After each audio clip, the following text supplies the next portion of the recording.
So when you look at the odds to have the most passing yards in the NFL this year, Super Dak Prescott's 18-1. This is kind of a way to bet an over and get a better get a better number, right? Like instead of like taking just a flat over on someone, you could come in and you could bet like something like this, which again, like you're getting a little bit better bang for the buck. And maybe, okay, for example, Patrick Mahomes over under, they're going to set it at, I'm guessing, 4,800 yards or something, 4,850 yards, 4,950 yards, something like that. He threw for 5,250 last year. He led the league.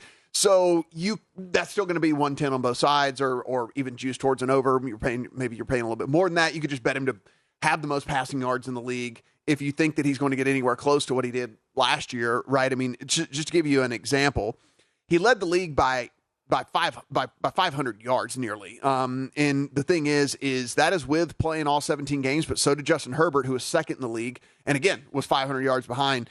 Tom Brady played all 17 games, as did Kirk Cousins, and these guys are 500, 600, 700 yards behind where Patrick Mahomes was at. The only guy that didn't play all 17 that was in the top 5 is Joe Burrow. He did miss one game, but with that, he was nearly 800 yards behind Patrick Mahomes, and I don't think in that one game that he missed, he would have gone for 800 yards. Probably not. It'd be a record. I'm gonna say that, again, Patrick Mahomes comfortably the leader when it came to passing yardage, and I guess the question is does losing a Juju Smith-Schuster, does Kelsey being a year older, does any of this make you think that maybe he wouldn't be there again? No, because I think he's just proven. Last year was supposed to be the down year for the Chiefs with the receiving core, and all they did was win the Super Bowl, right? So he just adapts and overcomes and figures out a way to get it done. If I'm looking for value, and I'll ask you, Matt Brown, if you think there's value here in this guy. Now, I've been a critic of one Jared Goff back in his Rams days. Sean McVay jettisoned him to the Motor City because they thought they couldn't win a Super Bowl with him. And then they won one with Matty Stafford. He's 16-1. He had a, dare I say, great year last year for the Motor City Kitties.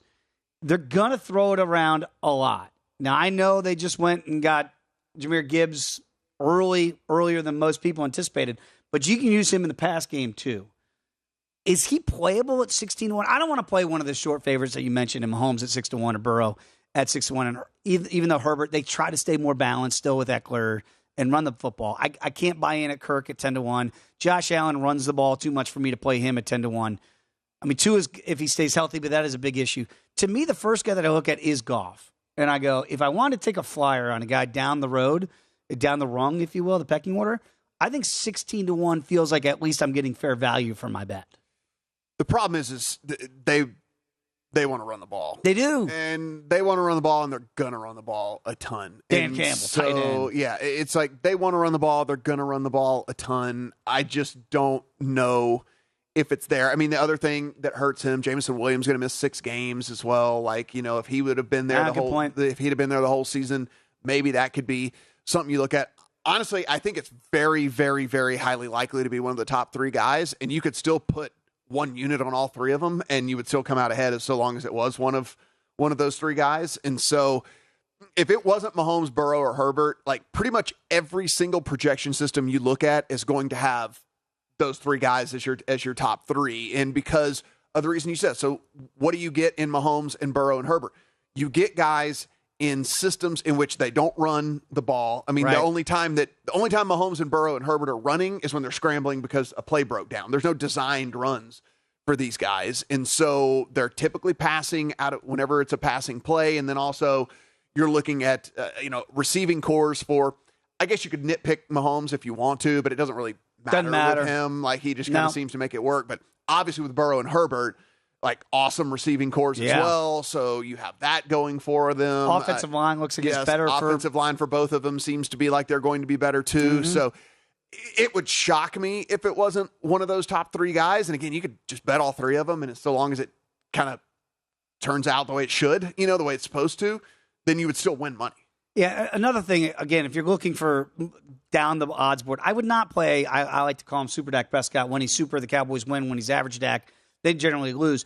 It's the same thing. Mike McCarthy's going to want to run the ball. Remember, Kellen Moore is calling plays now for Justin Herbert with the Chargers. So maybe Herbert would be on that short end at 7-1, a better value play for the top 3. They're going to run the ball in Dallas. That's what Mike McCarthy wants to do. And Dan Quinn wants them to run the ball as the defensive coordinator to keep that offense. Like, we don't want to be playing from behind. That's why the only thing about Goff at 16-1, I don't know how good that Lions defense is, so they might still need to chuck it a lot more there in Detroit. But you're right, they want to make more of a balanced offense. They were not very balanced last year. That's why they got rid of DeAndre Swift and why he's in Philadelphia.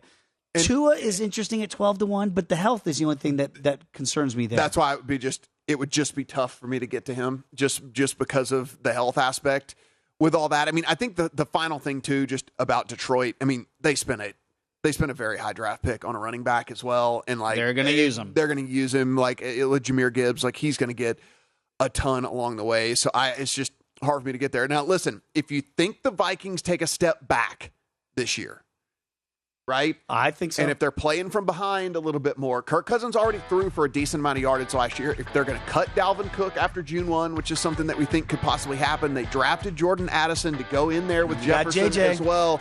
And Kirk Cousins ain't running nowhere. Kirk Cousins couldn't run out of sight in half an hour if he had to. So he's checking it. Yeah, so he's throwing it for sure. Go to VSiN.com/subscribe to become a VSiN Pro subscriber today.